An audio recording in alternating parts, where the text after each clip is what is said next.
Hello, and in this video we're going to talk about the ethers. So basically what are ethers? Ethers are the organic compounds having functional group O. And on the either sides there are alkyl groups which are denoted by R. So if on the either sides there are alkyl groups, be it same or the alkyl groups even can be different. So R and R dash representing different alkyl groups, but the basic principle is that in between there should be O, and that's ether. Now in this chapter not much questions are asked, only one preparation is asked, and that is the preparation of the diethyl ether or ethoxyethane, which is a very important laboratory preparation which can be asked frequently. So I'll just give you the basic knowledge about the ethers, the nomenclature, and then I'll move on to this, because the general methods of preparation and chemical properties are very rarely asked from this chapter. So before moving on to nomenclature, I want to tell you one information, that there are two types of ether. One is simple ether, or we call it symmetrical ether, and the other one is mixed or unsymmetrical ether. So what is the difference between simple and mixed? Basically the principle is this: simple ether or symmetrical ether means both the alkyl groups are similar, ROR. For example, you can take CH3OCH3. Yeah, this is a symmetrical ether, or it can be CH3CH2OCH3, CH2CH3. Both the sides alkyl groups should be similar, and that's what is the simple ether is called. Instead of this alkyl groups, even aryl groups can be there. Aryl groups means benzene groups. It can be in this way, but both the sides should have similar benzene groups, and then it will be called symmetrical ether. The other one is unsymmetrical ether and mixed ether. Now we know that if this is the same alkyl groups, it should be different alkyl groups. So it will be one side, suppose CH3, and other side, for example, CH3CH2.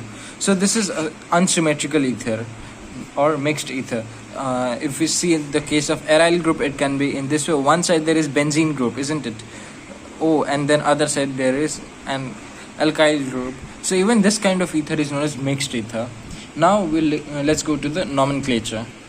So I'll tell you both the systems of nomenclature of ether, common system and the IUPAC system, because here the nomenclature is a bit of different. See, first of all, let's take, for example, any ether. Let's take this CH3, CH2OCH3. So what will be the common name of this ether first of all?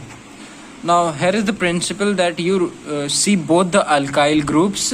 One is ethyl group, one is this is methyl group, and this is ethyl group, and in between there is the functional group.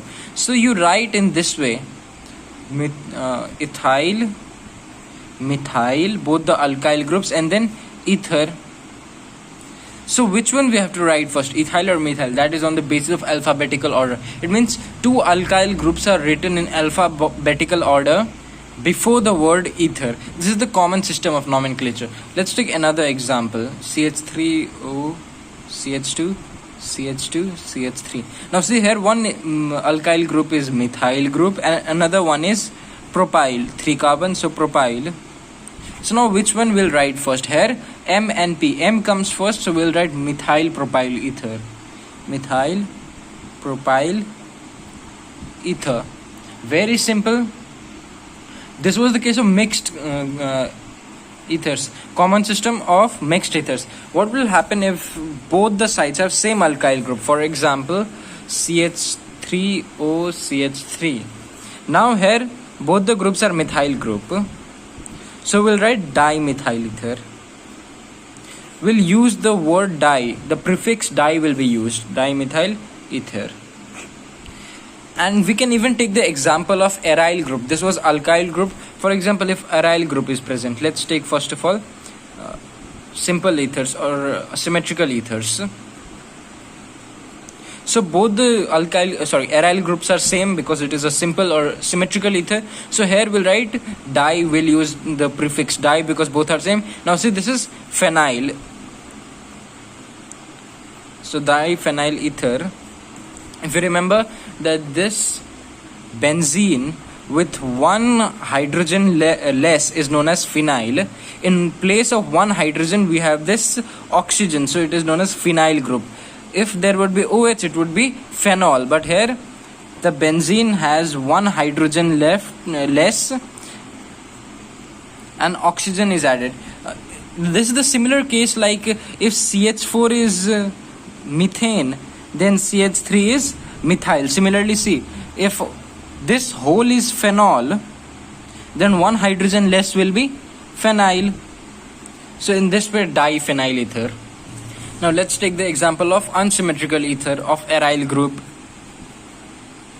So one phenyl group is there, oxygen, and then one CH3 is there, for example. This is mixed ether. So what will be the common name of this ether? One we have phenyl group, other we have methyl group. So again, what will be the common system of naming? First of all, we need to see which one is smaller. P is smaller, M is smaller, M is smaller, alphabetical order. So methyl phenyl ether. So this is the common naming system. Now we go for the IUPAC naming system. Now why I said IUPAC naming is slightly different, you will know here. First of all, I'll show you an example, then I'll show you how we name it.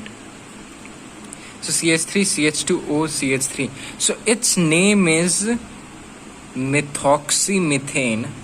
Now how this naming came? First of all, you see this is the functional group O. We have one methyl group, another ethyl group. Sorry, its name is not methane, its name is methoxyethane. So one we have methyl group, one we have ethyl group, and the total naming system is methoxyethane. But how this came? Now in IUPAC system, we name it somehow like this: alkoxy plus alkane equals to alkoxyalkane. What is the meaning of alkoxy and alkane? See, basically there are two ethyl groups. Two alkyl groups. One is methyl, one is ethyl. Now out of the two alkyl groups, the smaller alkyl group, which is methylate, the smaller alkyl group, not on the basis of alphabetical order, we see on the basis of length. Methyl is smaller than ethyl, so we write methyl first. We use the smaller alkyl group as prefix, add OXY there, and then the smaller alkyl group, which will be the word root. So in this way we name. For example, if you see CH3, CH2O, CH3, again we are taking the same example. See here, which one is the smaller alkyl group? This is ethyl group, this is methyl group. So smaller one is methyl. So what we do is meth, and we add oxy, OXY. Oxy stands for this oxygen. Okay, in the ethers we write oxy in IUPAC naming system. So methoxy, and then simply write ethane. So what is the basic principle? The principle is that alkoxy, which is the prefix, which is the smaller alkyl group, prefix which is the smaller alkyl group, plus alkane. Alkane means which is the word root, which is the larger alkyl group, will form alkoxyalkane, which will be the IUPAC name. Let's take another example. For example, CH3, CH2O, CH2, CH3. Now here you see the case is of symmetrical ether. Here we had mixed ether, now we have symmetrical ether. So for symmetrical ether, the basic principle is the same, that we first identify both the alkyl groups. This is ethyl group, this is also ethyl group. Now here we need to add OX in any one of them. So here we do not need to see which one is bigger or smaller, both are same. So we just write ethoxyethane, ethoxyethane. That is the IUPAC naming of this. If it would have been common naming, what would be? It would be diethyl ether. And in this case, the common name would be, say, methyl ethyl. Which one is alphabetically smaller? Ethyl is alphabetically small. So it would have been ethyl, methyl, ether. So this is the basic difference. In common naming, we write ethyl first. But in IUPAC naming, In IUPAC naming, we are seeing the length, not the alphabetic order. We see the length. Methyl is smaller, so we write meth first and oxyethane. So this is the two different naming systems. Now further going in the IUPAC naming system, some of the compounds can be of this type: CH3, CH2, O, CH, CH2, CH3, CH3. Now here we have to see, again we have to first of all identify the alkyl groups. So this alkyl group is ethyl group. Now this one is, see first of all count 1, 2, 3, 4. So this is butyl group. Which one is smaller now? This one is smaller, so we write eth first and then add oxy, and then in place of butyl we simply write butane. That is the principle of the IUPAC naming. So ethoxybutane. So this is butyl group, one hydrogen left less. We write ethoxybutane. Now if you see for the common naming system, what the name would be? This is IUPAC. Now what will be the common name? This is ethyl group, this is butyl group. Which one comes first? Ethyl comes first. So here again, butyl comes first. So alphabetically, butyl, ethyl, ether. So this would be the common name.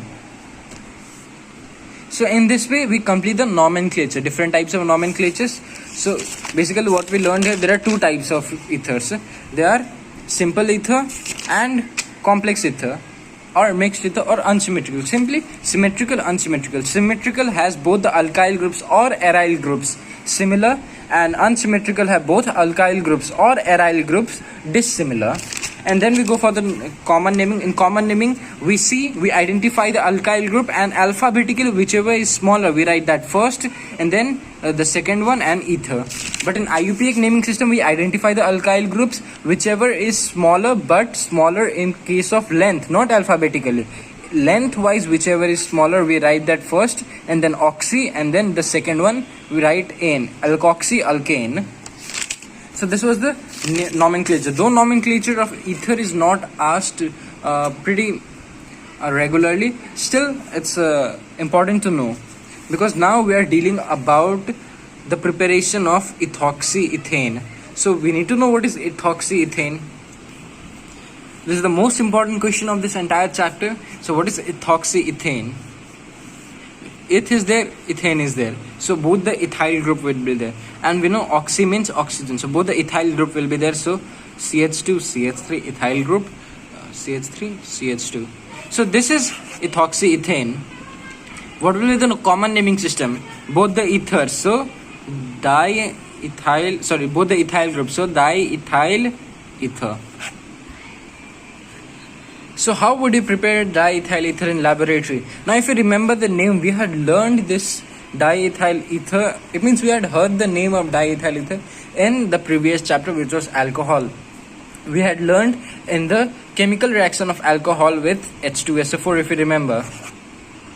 Now if you remember the reaction of alcohol with H2SO4, we had three cases. One was 110 degrees Celsius, one was 160 to 170 degrees Celsius, and one was 140 degrees Celsius. There were three cases.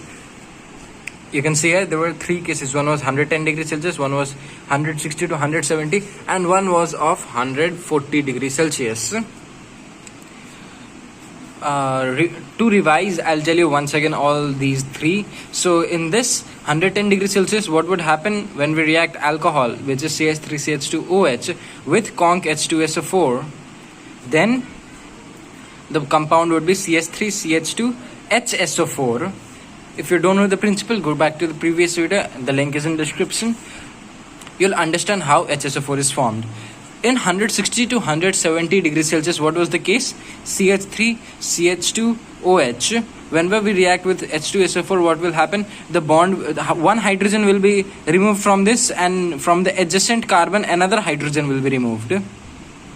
Sorry, not only hydrogen, this whole OH. Yeah, this whole OH will be removed from this, and from the adjacent carbon hydrogen will be removed. So it would be CH2, CH2, and we know carbon has 4 bonds, so double bond. So in this second case, an alkene is formed. But in the third case, if you remember, which was the case of using excess of alcohol, when we used excess of alcohol, CH3CH2OH, plus CH3. Excess was denoted by writing two or more compounds, OH.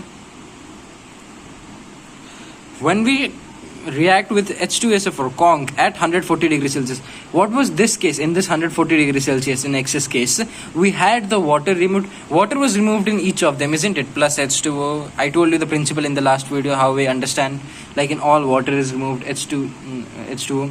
So how to remove water? You remove OH from this and hydrogen from this, or vice versa. So when this happens, you have to add all of them, CH3 CH2 plus this will be there, O CH2 CH3. It means we need to combine them. In this way, you see ether is formed. Diethyl ether was formed, which was the case of 140 degrees Celsius. So that's the basic principle of lab preparation of ether. So when we go for writing the principle of the preparation of diethyl ether, we write that diethyl ether is prepared in laboratory by heating excess of alcohol with conc H2SO4 at about, what is temperature range, 140 degrees Celsius. I told you in the previous video also that the temperature ranges are important to be remembered in that particular reaction of the conc H2SO4. There are three cases. This reaction was of excess alcohol when diethyl ether is prepared. And I had also told you one basic principle, that why this conc H2SO4 was used. I told that it is a dehydrating agent, if you remember. That this reaction is a reversible reaction. It can go back, but if because water is being produced, H2O is being produced, and there is a reversible reaction, it can even go back, and then again this same reactant will be formed. So what will happen, since H2SO4 is used, which is a strong dehydrating agent, it means it soaks up all the water. So it is used, and the byproduct water which is produced in all of the reactions, this H2SO4, it soaks all the water. Since it soaks all the water, there will be no any other thing to be react with. For example, like you see this CH3 CH2 OH plus CH3 CH2 OH. When we treat with conc H2SO4 at 140 degrees Celsius, we know that water needs to be removed. How it is removed? In this way. So you write this first, CH3 CH2 O dash this one CH2 CH3, just adding up. So in this way you see that this is a reversible reaction. So if these both react and form this, well, these things, then even these both can react and form these both things, because it is a reversible reaction. But if we use conc H2SO4, it will soak all the water. मतलब ये water जो है ये हट के चले जाएगा. जब ये रहेगा ही नहीं water, तो ये क्या चीज के साथ react करेगा कि ये वापस से बन जाए. So in this way conc H2SO4 is a dehydrating agent. So coming back to the topic, we heat excess of alcohol with conc H2SO4 at about 140 degrees Celsius, where conc H2SO4 is a dehydrating agent, and we use excess of alcohol so that this principle can be fulfilled. So this is the principle. So now you just write the reaction. So what is the reaction? We have learned it so many times now. Excess means two or more compounds. You can even write 2 here and simply so, but this is better to so, and you can even, there will be no mistake. 140 degrees Celsius conc H2SO4. So you remove, anyhow you can remove water. Let's remove this way, H2O. So write the remaining one now. First of all, water is removed. Write the remaining one, CH3 CH2O, and then this one, CH2 CH3. So this is diethyl ether or ethoxyethane. Okay, this was the principle. Now let's see the procedure, how we need to write the procedure and how it is conducted in laboratory. So this is not a very tough question, very simple process. We just take a round bottom flask. Okay, you need to make the stands properly. Here I am making a rough figure. So you take a round bottom flask in which both ethyl alcohol excess of ethyl alcohol plus conc H2SO4 is kept. Now we heat it on a Bunsen burner, but the temperature is maintained at 140 degrees Celsius. So for that we need a thermometer. So this is let's consider this is a thermometer, so which maintains at 140 degrees Celsius. Now it gets heated and then we condense it. So this is a condenser, so you can make water in and water out, and then finally we collect it in a receiver which is placed in ice and water to cool it down. So in this we have our final diethyl ether or ethoxy ethane. So the vapors go there, condense and come here. And yeah, since we need excess of ethyl alcohol, so we can even keep a funnel here, a dropping funnel, and in the dropping funnel excess of ethyl alcohol is kept, so that it comes and then vaporizes and then gets collected. So this was the figure, diagrammatic representation. Now what we write, we just explain the figure in the procedure. So now one thing, it's not necessary that you write the exact measurements, how much you take the ethyl alcohol and conc H2SO4. It's never important that you write the exact measurements. The thing is, you need to write the exact things that you take. Like if you remember, it's okay. Like we take 100 ml of ethyl alcohol, and if you don't remember, you just simply write that we take ethyl alcohol and conc H2SO4 in this round bottom flask. If you remember, then write like this: we take 100 ml of ethyl alcohol plus 50 cc of conc H2SO4. Because there are many such reactions, so it is very difficult to remember these things sometimes. So 100 ml of ethyl alcohol, 50 cc of conc H2SO4 we take in a round bottom flask. Round bottom flask is placed on a Bunsen burner, and a thermometer is there and a dropping funnel is there. Dropping funnel provides excess of ethyl alcohol.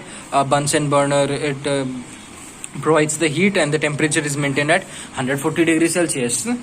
Now the vapors of the ether, diethyl ether, they go through the condenser, get condensed, and is collected over ice bath in the receiver. That's all we write in the procedure. And finally ethoxyethane is collected in this receiver. But this ethoxyethane is not pure, so we go for the final step, which is purification.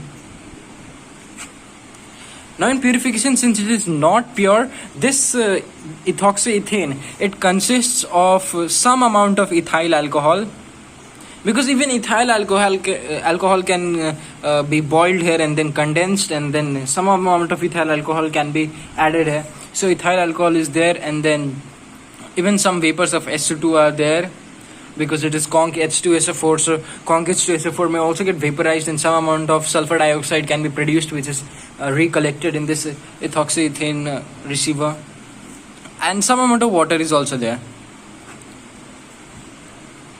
So these are the impurities which are present along with the ether, diethyl ether. So how do we remove these impurities? So first of all, the first step is that it is washed with NaOH, dilute NaOH. What does dilute NaOH do? It removes the acidic impurities. The first impurity is acidic, so it removes the acidic impurities. After removal of the acidic impurities, it is again washed with water many times. When it is washed with water many times, water can be absorbed there. Now this water, it removes the SO2. Okay, so when it is washed, other impurities are removed. So now, since it is washed with water, some amount of water is there. Now this water needs to be removed. So for water to be removed, we need anhydrous CaCl2. It absorbs all the water. H2SO4 also is a dehydrating agent, but again if we use H2SO4, again more vapors will be produced, again more impurities can come. So we just pass it over dry anhydrous CaCl2, and anhydrous means no water. So you pass it over dry and anhydrous CaCl2, which dries it up, soaks all the water. This soaks the water, and for the final step, this whatever we get, the ethyl ether, it is redistilled for complete purification. at a temperature of 34 to 35 degrees Celsius. Now again, redistillation is not done at 140 degrees Celsius. We need simple redistillation, simple purification. So 34 to 35 degrees Celsius is enough for that. So this was the purification. First of all, NaOH, which removes the acidic impurities. Most of the purification needs NaOH, washing with water, anhydrous CaCl2, and redistillation. These are the 4 basic steps of purification. You just mug it up if you can't understand. So, washed with water, anhydrous CaCl2, redistillation. If you go for the preparation of trichloromethane, it means chloroform, you'll find that in the purification, similar steps are there.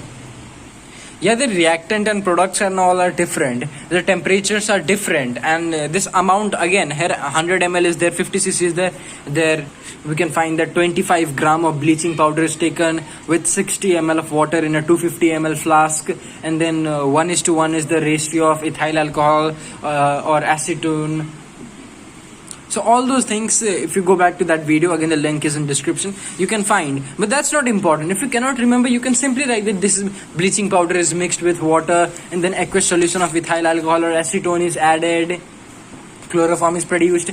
And finally, if you see the purification of the chloroform, the first step was that we use NaOH to remove the acidic impurities. Second step was we wash with water, then anhydrous CaCl2, and again redistillation. Though the temperature of the redistillation was different, there we had 60 to 62 degrees Celsius, the temperature of redistillation. Even again here, if you don't remember the temperature, it's not that important temperature.